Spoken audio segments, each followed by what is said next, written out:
कभी सोचा है विद्यालय और राजपुत्र जैसे शब्द आखिर बनते कैसे हैं? हिंदी के कई मुश्किल लगने वाले शब्दों के पीछे ना सिर्फ दो बहुत ही जरूरी व्याकरण के सिद्धांत छिपे होते हैं। एक है संधि और दूसरा है समास। तो आज हम इन्हीं दोनों को बिल्कुल आसान भाषा में समझने वाले हैं।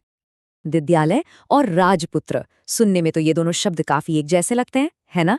भाई दोनों ही दो शब्दों को जोड़कर बने हैं, लेकिन इनके बनने के तरीके में एक बहुत बड़ा फर्क है। और जानते हैं, यही फर्क आज हमारी पूरी बातचीत का सेंटर पॉइंट होने वाला है। तो अगर एकदम सीधे सीधे कहूं तो एक में जुड़ती हैं आवाजें यानी ध्वनियां और दूसरे में जुड़ते हैं पूरे के पूरे शब्द। चलिए अब इसी बात को जरा और गहराई से समझते हैं। तो आज हम क्या क्या कवर करने वाले हैं? सबसे पहले तो संधि और समास का एक इंट्रोडक्शन लेंगे। फिर हम संधि को समझेंगे कि ये ध्वनियों का मेल आखिर है क्या। उसके बाद समास की बात करेंगे, मतलब शब्दों को कैसे जोड़ा जाता है। और आखिर में दोनों के बीच का सबसे बड़ा फर्क क्या है, उसे समराइज करेंगे। तो चलिए शुरू करते हैं हमारे पहले पड़ाव से, संधि और समास का परिचय। यहाँ हम सबसे बुनियादी सवाल का जवाब देंगे कि भाई हम ध्वनियों को जोड़ रहे हैं या शब्दों को। तो संधि आखिर है क्या? अच्छा, इसको ऐसे समझिए, जब दो शब्द एक दूसरे के पास आते हैं तो जहां वो मिलते हैं ना, वहां की ध्वनियां यानी आवाजें एक दूसरे पर असर डालती हैं, और इन आवाजों के मिलने से जो एक नया बदलाव आता है, बस उसी को संधि कहते हैं। मतलब यहाँ सारा का सारा खेल सिर्फ ध्वनियों का है। अच्छा, अब बात करते हैं समास की। देखिए, समास का सीधा सा मतलब होता है छोटा करना, यानी संक्षेप। ये एक प्रोसेस है जिसमें दो या दो से ज्यादा शब्दों को मिलाकर भाषा को ज्यादा असरदार और छोटा बनाया जाता है। संधि से बिल्कुल उलट, यहाँ हम ध्वनियों के साथ नहीं बल्कि पूरे पूरे शब्दों के साथ काम कर रहे होते हैं। ठीक है, तो अब जब हमें बेसिक फर्क पता चल गया है, तो चलिए संधि की दुनिया में थोड़ा और गहरा उतरते हैं। तो हमारा दूसरा भाग है संधि यानी ध्वनियों का मेल। आइए देखते हैं कि ये जो फोनेटिक रूल्स हैं, ये असल में काम कैसे करते हैं। देखिए, संधि के मोटे तौर पर 3 परिवार होते हैं: स्वर संधि, व्यंजन संधि और विसर्ग संधि।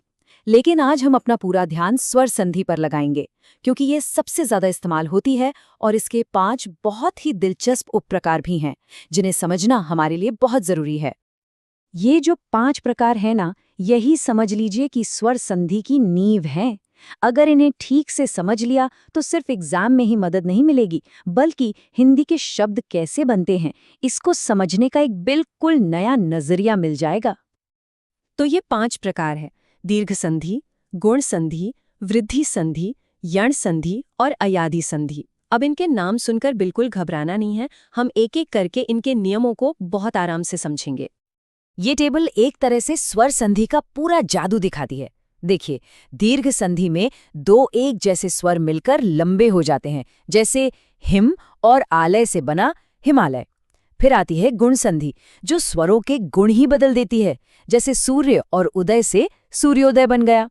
वृद्धि संधि में स्वरों की पावर बढ़ जाती है, जैसे सदा और एव मिलकर सदैव बन गए। यण संधि में ई और ऊ जैसे स्वर य और व में बदल जाते हैं। इसका सबसे बढ़िया एग्जाम्पल है सु और आगत से स्वागत। और आखिर में अयादि संधि, जो ए और ओ को अय और अव जैसी आवाजों में बदल देती है, जैसे पौ और अक से पावक बना। यही नियम संधि की असली आत्मा है। तो ध्वनियों की दुनिया से निकलकर अब हम चलते हैं शब्दों को जोड़ने की कला की तरफ। हमारा तीसरा भाग है समास, यानी शब्दों का योगीकरण, जहां हम सीखेंगे कि कैसे छोटे छोटे लेकिन बहुत शक्तिशाली शब्द बनाए जाते हैं। समास को समझने की असली चाबी समास विग्रह में छिपी है। ये क्या होता है? ये किसी भी बने हुए समासिक शब्द को उसके असली टुकड़ों में तोड़ने का प्रोसेस है। जैसे राजपुत्र का विग्रह होता है राजा का पुत्र, और यही विग्रह हमें समास का टाइप पहचानने में मदद करता है। समास के अलग अलग प्रकारों को पहचानने का एक बहुत जरूरी तरीका है, वो ये है कि हम देखें कि जुड़े हुए शब्द में किस हिस्से का मतलब ज्यादा मेन है, यानी प्रधान है। मतलब क्या पहले शब्द का अर्थ ज्यादा जरूरी है या दूसरे का? जैसे कि अव्ययी भाव समास में पहला हिस्सा मेन होता है, जबकि तत्पुरुष समास में दूसरा हिस्सा पूरे शब्द के मतलब को डायरेक्शन देता है। चलिए अब समास के कुछ मेन टाइप्स से मिलते हैं। एक है अव्ययी भाव, जिसमें पहला हिस्सा मुख्य होता है, जैसे प्रतिदिन में प्रति।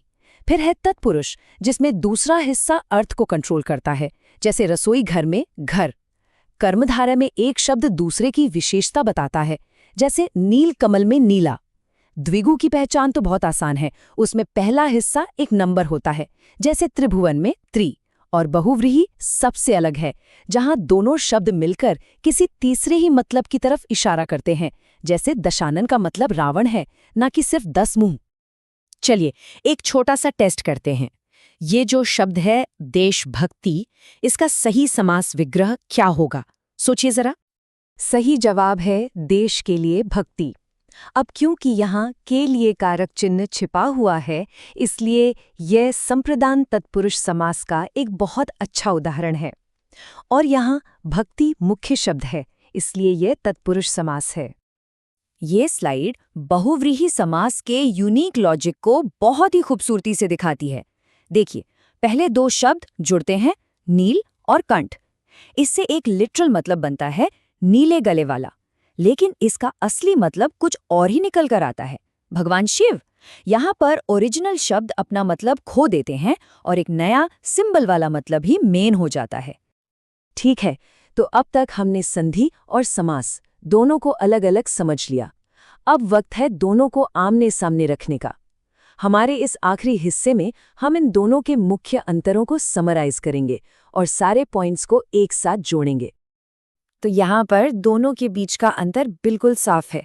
संधि जो है वो ध्वनियों यानी आवाज़ों के लेवल पर काम करती है, जहाँ मिलने वाले वर्ण एक नई ध्वनि बना देते हैं, जैसे परम प्लस ईश्वर से परमेश्वर में हुआ। दूसरी तरफ समास शब्दों को जोड़ता है और बीच के जो सहायक शब्द होते हैं उन्हें हटाकर एक नया और छोटा शब्द बना देता है, जैसे राजा का कुमार से राजकुमार। तो इन दोनों मुश्किल लगने वाले कॉन्सेप्ट्स को याद रखने का एक बहुत ही आसान तरीका है। बस 2 मुख्य बातें ध्यान में रखनी है। पहली बात, संधि का ताल्लुक फोनेटिक्स यानी ध्वनि विज्ञान से है। ये इस बात को बदलती है कि जुड़ने वाली जगह पर एक शब्द सुनाई कैसे देगा। और दूसरी बात, समास का ताल्लुक सिमेंटिक्स यानी अर्थ विज्ञान से है।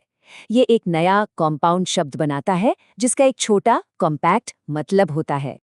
तो अब जब भी कोई मुश्किल सा हिंदी शब्द सामने आएगा, तो क्या उसके अंदर छिपे हुए व्याकरण को पहचाना जा सकेगा? ये जानकारी यकीनन हिंदी भाषा को एक नई और गहरी नज़र से देखने में मदद करेगी।